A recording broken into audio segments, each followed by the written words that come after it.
News of the moment. Small country town terrorized by a mysterious attacker.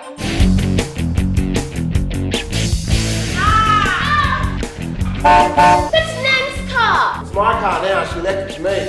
So, where you going? My name's Sue Giles. I'm the Artistic Director of Polyglot Puppet Theatre, which is a children's puppetry theatre in Melbourne. I'm also the co-director of Headhunter. My co-director, Wesley Enoch, was the Artistic Director of Ilbijerri, which is the Aboriginal and Torres Strait Islander theatre co-operative here in Melbourne. And this was the first collaboration we've had between two companies. I'm standing there with this head in my hands and the people arrive from everywhere. Excuse me, young man, put that head down! I miss Nan. Yes, we do! Small town commemorates 150 years since the discovery of the valley by its founding father, explorers.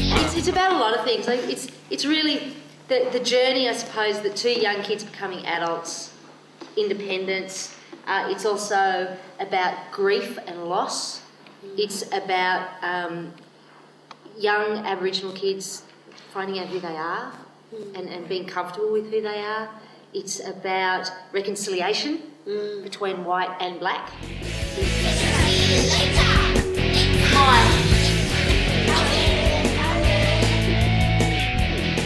Well, there's a lot of stories within a story, within itself. There, you know, in terms of reconciliation and issues in the past and also present in terms of Australia and Aboriginal issues.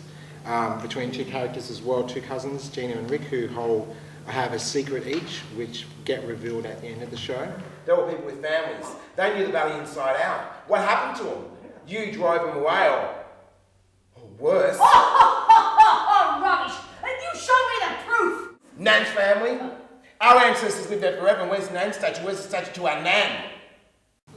I think it also tells in the story that, being a young person, if you do have issues that come up, not to run away from them as well. I mean, Rick and Gina do go on that journey to run away from their problems, but really during the journey they realise that, you know, they don't have to, that they could have stayed there and talked it out and worked it out, which I hope, you know, it encourages a lot of the audience, whether, you know, whatever nationality they are, not to go and run away and hide from their problems.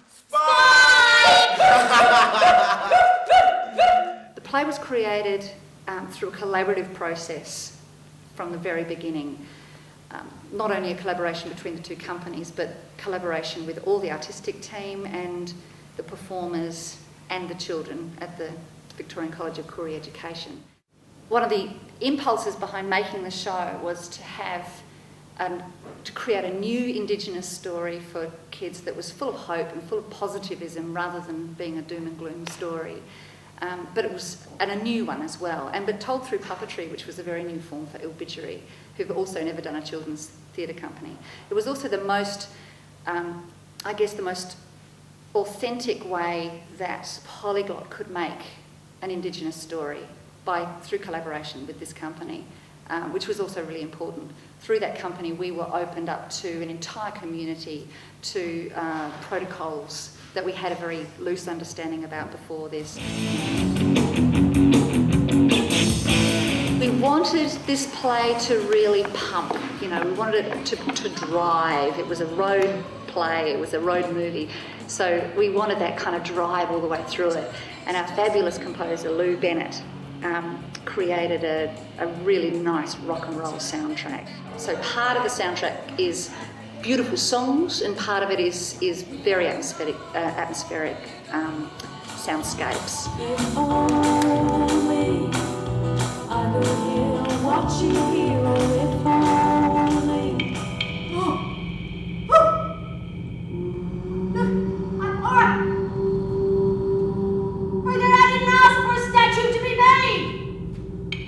We had these old aunties come, you know, they might have been in their 60s or something, and they were all sitting on this bench seat across on the wall, weren't they? They weren't facing directly towards us, but they were sitting there, and every time we mentioned something in the show about fishing or about a snake or about something, they were all sitting there going, yeah.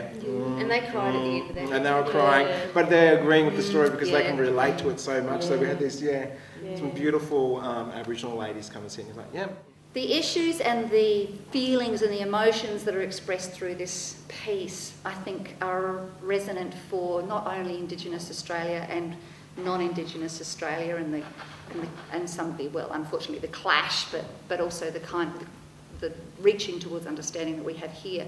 I think it's true. I think it will have resonance for any Indigenous cultures anywhere in the world. Keep yourself going, Nikki! Well, the whole thing's set in an old EH Holden, which is a mock EH Holden, but it's almost exactly the size, and that's a lot of fun. And the kids love that, coming up and having a look at that.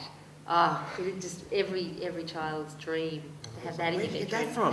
Can I get one? Can I have it? Can I have it? Can I have it? And all the puppets are pretty much made, except for a couple of them, the head, for example, are made up of things that you might just find as junk lying around on Nan's, because the car used to belong to Nan.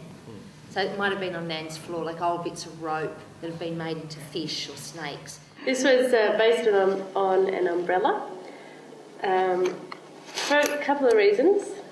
One, it has a nice mechanism just inherent in the object, but also using the idea of a lot of Aboriginal communities that people use stuff that's around.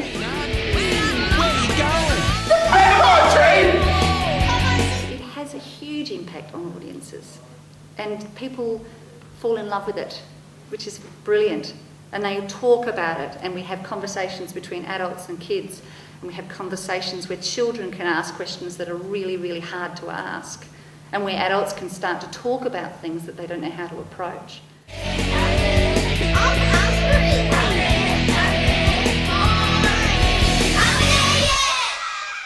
hungry.